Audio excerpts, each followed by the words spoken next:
Hello, hello. Well, I'm back in my mudroom again. I've been spending quite a bit of time here with my little friends. Welcome to Nine Little Aussies. My name's Chrissy and I'm really glad to have you here. If you are new, welcome to our little farm here in Texas. And if you're not new, welcome back and thanks for watching. Appreciate you being here. I wanted to clear something up. I've had quite a few questions about, hey, Chrissy, why are you potting up tomatoes when you live in Texas and it's May and you could totally have those tomatoes in the garden? Which is a very valid question. And the reason I am doing all of this said potting up is I'm not quite ready. So if you've been here for a while, you will know that I am behind in getting my spring garden in. We had a very rough January, February.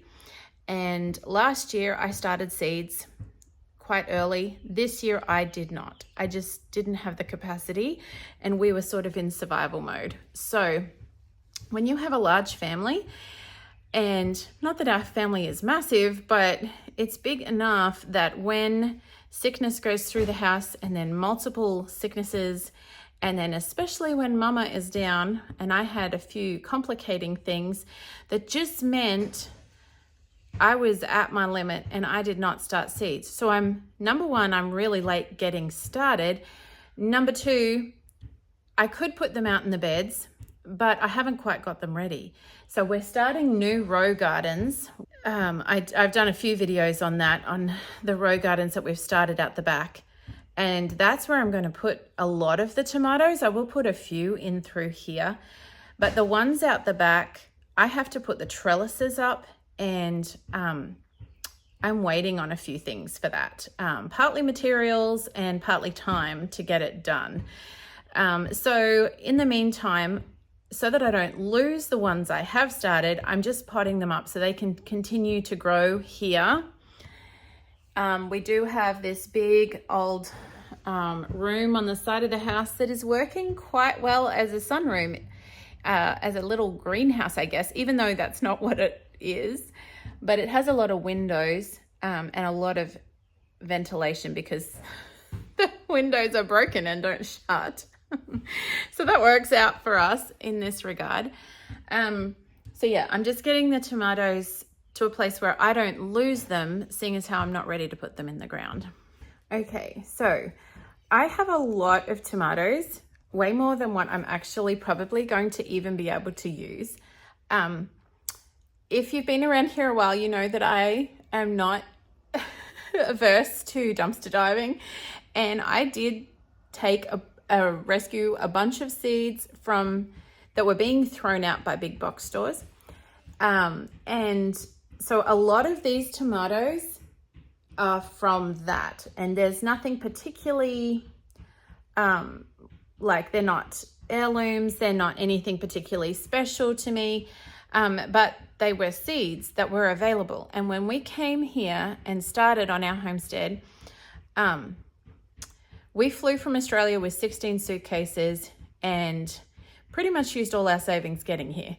So we were strapped, and I have had to really just be creative with how I get started in my garden and using not only in the garden, but on the homestead in general, and just making things work and using things that perhaps aren't in many respects ideal just to get going. Now, the other super amazing blessing that has happened is I have been given a lot of seeds. And what I'm potting up right now are some seeds that I am very excited about that are kind of a lot more, man, I'm chasing the light here in this mudroom. Special to me, and I really am excited to grow. They are heirloom seeds that my beautiful friend Theresa gave me, and she was in a season where she couldn't really do a lot in the garden, so she gave me some of her heirloom seeds. What a beautiful gift, right? So I have these are tomato dark galaxy and black, I don't even know how you say that, black vernissage. some Romas and Blush Tiger, and they are, I know some of them were my gardener seeds, some of them were, anyway, they are really good heirloom seeds. So I am wanting to really take care of them and make sure that we keep them, get them in the garden. I'm going to give a couple of them back to her. She doesn't have a lot of space or a lot of capacity in her life right now, but I do want to give her a few of them and get a bunch of them in the garden growing here. So that's what I'm up to this morning. Okay, I'm going to go plant some of these out over here. So the row garden, I don't have the trellises up. I do have a couple of cattle panels that I'm going to be using for that, but I need to get a couple more probably, and I need something to stabilize them, like some steel posts. So for now, because I'm not ready for that, I'm going this here. Last year we put beans up it. There's a bean here that's volunteered, but I do want to have a few tomatoes through here that just for ease of harvesting and to have some diversity in this garden bed, add to it. We have one tomato growing down here. It's a Arkansas Traveler, and I put in really early, and all of the others got hit by the last frost of the winter, but this one survived, so it's going great. But I want to scatter a few more through here of these little tiny ones, and I don't know how they're going to go, but because I've got some extras, I'm going to try them. So this is Blush Tiger. He's just wee, just little tiny, and I don't know if the Slaters will take him out, but I've got heaps more potted up inside in case that happens. Okay, this larger one here is a sweetie cherry tomato. So I'm going to put him in, and I've got another tiny one that's Dark Galaxy, which again, I have larger ones inside, but we're going to get him in the ground and see how he goes. And then I'll put these sweetie cherries just a bit further down. I am going to use, so Jess from Roots and Refuge, when she plants tomatoes, she puts an egg in, which I am definitely wanting to try that. I haven't done that before. Now, this little one, I actually don't know what it is. So I potted up with Popo a while back, and this one didn't end up with a label. So it could be, let me see, it could be a Brandywine, it could be a cherry, or it could be a Brandywine, cherry, or Roma. They're the ones we planted. So I'll put it in the ground and we'll see. We'll find out when it grows. Okay, the other thing I'm going to do while I'm out here is I've had a lot of volunteering zinnias, because I grew them all along here. I just love zinnias. I think they're gorgeous. There's some of the first flowers I grew with success, and I actually, when I started gardening was when I was a teenager, and I started with flowers. My Auntie Meg got me into gardening. I don't know, I must have been 15 or something, I don't know. And they lived on a dairy farm in Victoria, and I went and stayed with them, and she loved gardening. It was all ornamental gardening, but she got me into planting annual flowers, and I went home after staying with her and planted out. My dad helped me do a border and make the bed, and then I just planted it out with all these annual flowers, and it filled me with delight. I just absolutely loved it, and it definitely was that first experience of like, oh my goodness, I grew something and it's just glorious. It was so exciting. So I love flowers, and I want to transplant some of these babies back up in amongst the bed.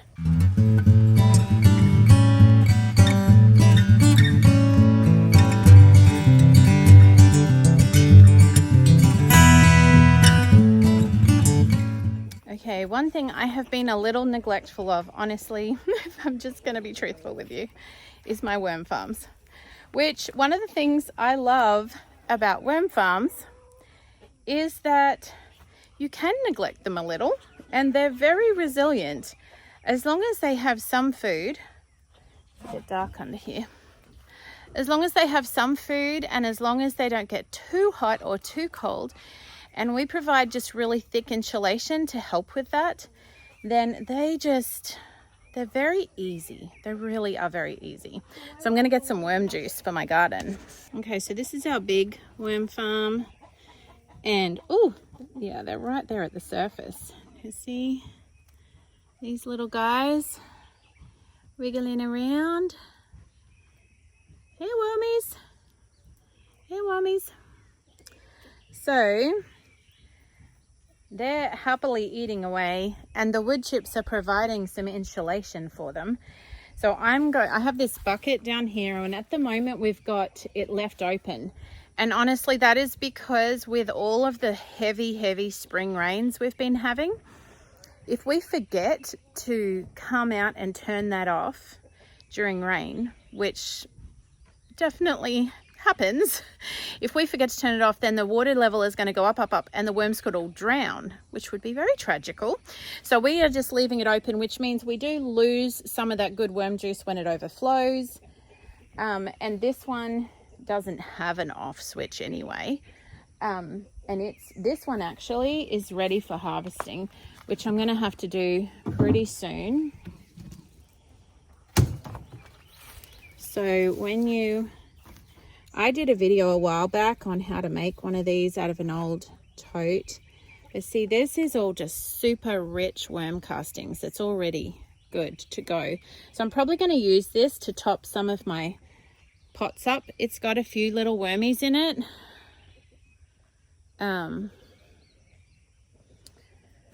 Again, I'm insulating it just with hay. So any kind of thick organic matter you can use to insulate them. Or you can throw a blanket over. We've done that in the past too, and that works really well. But for right now, I'm just going to get some worm juice. And I don't know if you guys can see that. There is pollen everywhere. It's like this white fluff. I don't know if it'll show up on the camera.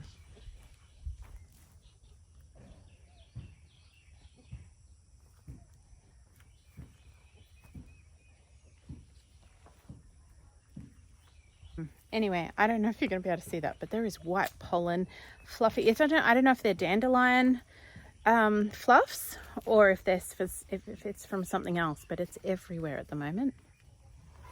Pull this out. This very overfull bucket from all the rain.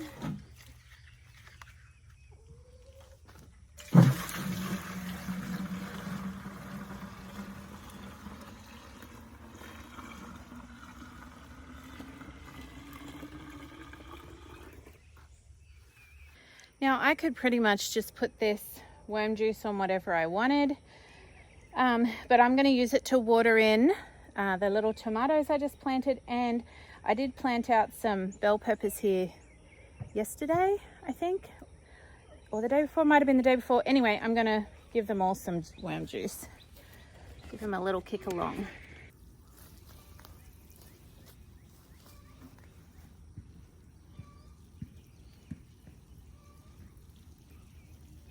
Look at this. My first zinnia of the season. Isn't that beautiful? I can't wait until the garden is full of them.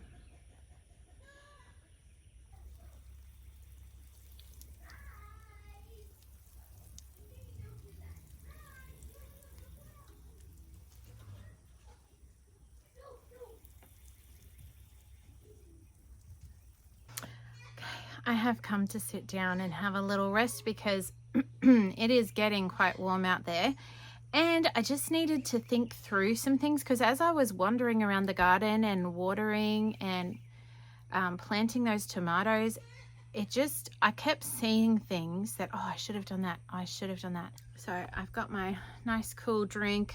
I love to put just like a dash of apple cider vinegar, some ice, and a bit of ground ginger. Makes the loveliest, most refreshing drink. I love it. So anyway, if you want to sweeten it, you can put honey or stevia, but I actually just like it straight up. So as I was walking around the garden, I was definitely seeing things that I've missed, things that I should have done. And it is, you know, just like everybody's life, I guess, we're really busy. And I need to write things down. So I went and got my book. I have this little notebook, which I've been using for close to 12 months now, I would say. It's getting rather full, but it's really great. I think I got it at Tractor Supply. And it's got these tabs. So I've got like a tab for household, a tab for school, a tab for the garden, a tab for the animals, and a tab for my YouTube channel. And then I've got a spare tab at the back that I kind of just do random stuff in. But it just helps me to mentally, like, and please don't think I'm a super organized person just because I have this, because I am not. That's why I need this, because I naturally do not gravitate to being organized. And in my, prior to children, prior to homeschooling, I could manage everything really well just in my head, and that worked no problem. But the busier life has got, the more full life has got, the more scatterbrained I have become. So I have found it really helpful. So I just opened my garden tab, and I'm just going to, and in the past, before I had this handy dandy little book, I just had a spiral back notebook that I put everything in, but then that was kind of hard to find specific things when I was looking for them. I kind of plan out my garden in here. I put what I'm like, I've got this title spring garden and what I want to put in. I have tried to draw the garden and kind of plot where I'm putting what. I'm just not very good at that. So that's kind of a work in progress. But I also put just lists of things I need to do. And this is, I guess, an area I really need to grow in and get better at this, because then I wouldn't miss things. I wouldn't miss windows. Like, I really should have, there's some things I should have had done. And yes, it is true. We had a really rough January, February, and there's not much I could have done about that. And it did put us behind as far as gardening. But also since then, the truth is there are things I could have done sooner than now and I forgot. So I need to get back into this habit, and I do it periodically, but I need to do it more religiously, because my brain needs it. I need the reference, and just the daily reminder of, oh, don't forget to do this and this. So I am going to sit here with my nice cool drink and write a list of the things that I know kind of urgently need my attention. And then I can look at the list and think, I can sort of prioritize it and think, okay, in the next week with the commitments I have, where can I fit these things in? And if need be, I might need to call in the family and say, hey, can you help me with this? Like, one thing I know I need to do is put the cattle panels up as trellising where I'm going to plant the tomatoes. And I know we've got a couple of steel posts. We may need to get a couple more. And I need to figure out what I'm going to do for trellising on the other rows, because I don't think I've got enough cattle panels for everything, for all the rows that I've got out there. I just remembered that I probably, several things I need to sow that I haven't sowed yet. I've got to get the corn patch where we put that red tarp ready. Anyway, just a number of things that I've got to do. So time to write it down. Hey, I'm outside. It's the evening and I'm just collecting rose petals. Well, not collecting, I'm just trimming them off. And this little rose, which is so pretty, I really love it. And the ones out the front are lovely too, but I find this one here is the most well cared for, because it's right near the back door. It's in the part of the garden that I walk through all the time. And so I tend to like nip these off and just keep it tidy and pruned back, and a lot more than the ones on the other side of the house. Anyway, ones that are, the chickens love these things.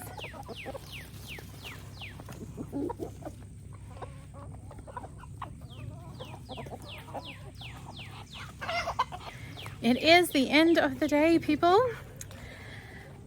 Another busy, beautiful day. And I tried to get back out to the garden, but it did not happen. I just walked past this as well. My lovely little forest of asparagus is growing along, and I just had this one. It was so yummy, and I saw this one here too, so I'm trying to be good and not take too many, so I'm just getting one every now and then. But I had one, let's see, a week or so ago, and it was kind of more woody and bitter and wasn't as nice. These are really sweet again, and I think it's after that rain. I guess they really like water. That's so good. My lovely yarrow is starting to flower. So that is exciting.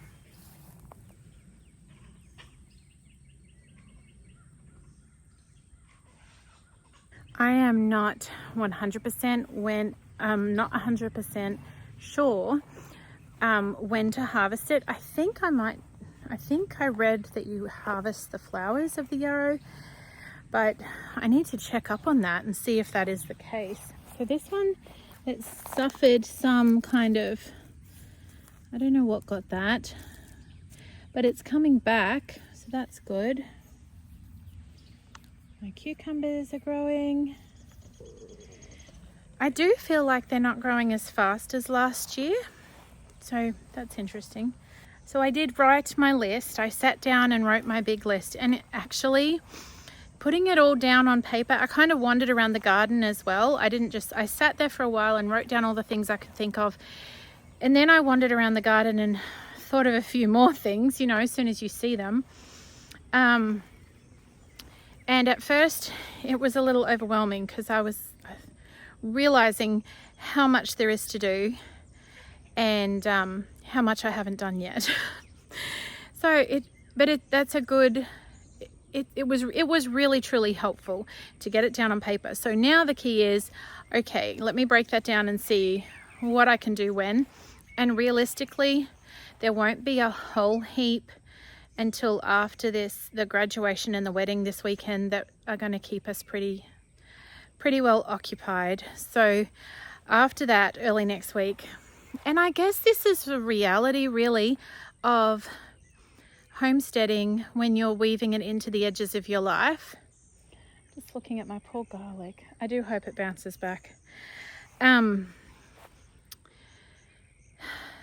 Life goes on and there are other commitments and other things to do, and sometimes it does mean that things don't get done when I would really like them to, or sometimes even when they need to. But it is still a beautiful, beautiful life, and the only one I would want to live, even though it is hectic at times, and there are times when things are sacrificed because of schedules, or I can't do all the things that I really would like to do. That's okay, because you know what? There will be another garden season and another garden season and another garden season.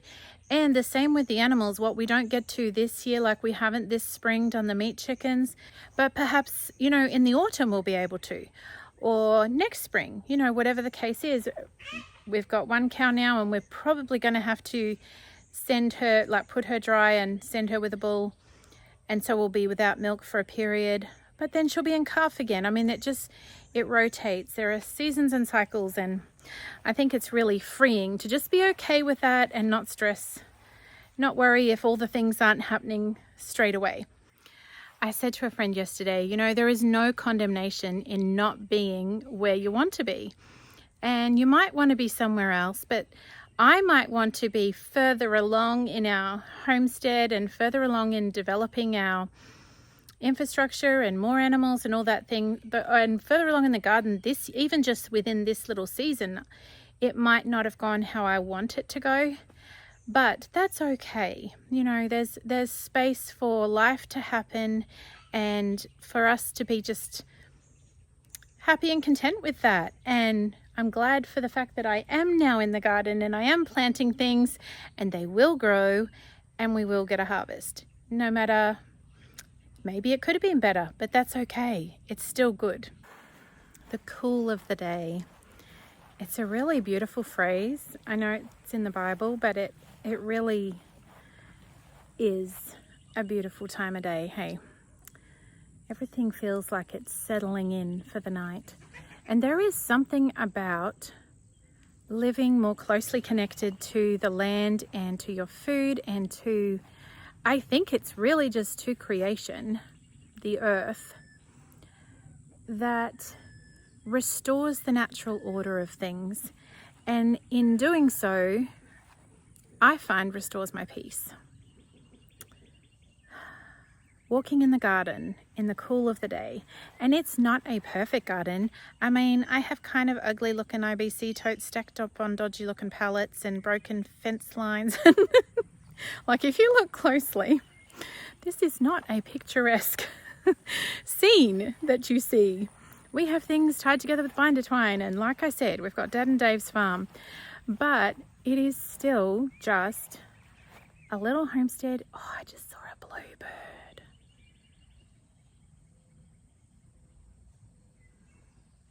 It's sitting on the corner of Nini and Papa's house. Pretty sure it's a bluebird. I don't have my glasses on, but I'm pretty sure it's a bluebird. They're just so beautiful. Anyway, I digress. I totally lost my train of thought. What I was saying is, yeah, it's just a little higgledy-piggledy set of gardens, a messy, loud little family, growing food and living life. And it's not neat and tidy and picturesque, but my goodness, is it beautiful when you cut loose the trimmings of everything else and just take time to slow down and enjoy the beauty that is right here. Yes, my raised bed is made out of salvaged materials and nothing matches, but it's standing upright, it's working, it's growing food. The beauty isn't in the aesthetic finishings of the garden. The beauty is in the bird song and the cool breezes and the crunchy fresh asparagus that I just munched on, and the times of sitting around with the family in these places, and in the hot sweat of turning the compost, honestly. And even when the cow kicks the bucket over, there is something of a deep, rich beauty in living a life where the natural order of things is restored. I am deeply grateful for that. All right, friends, I will see you again tomorrow. Sunshine and raindrops, and I do hope you have a blessed evening.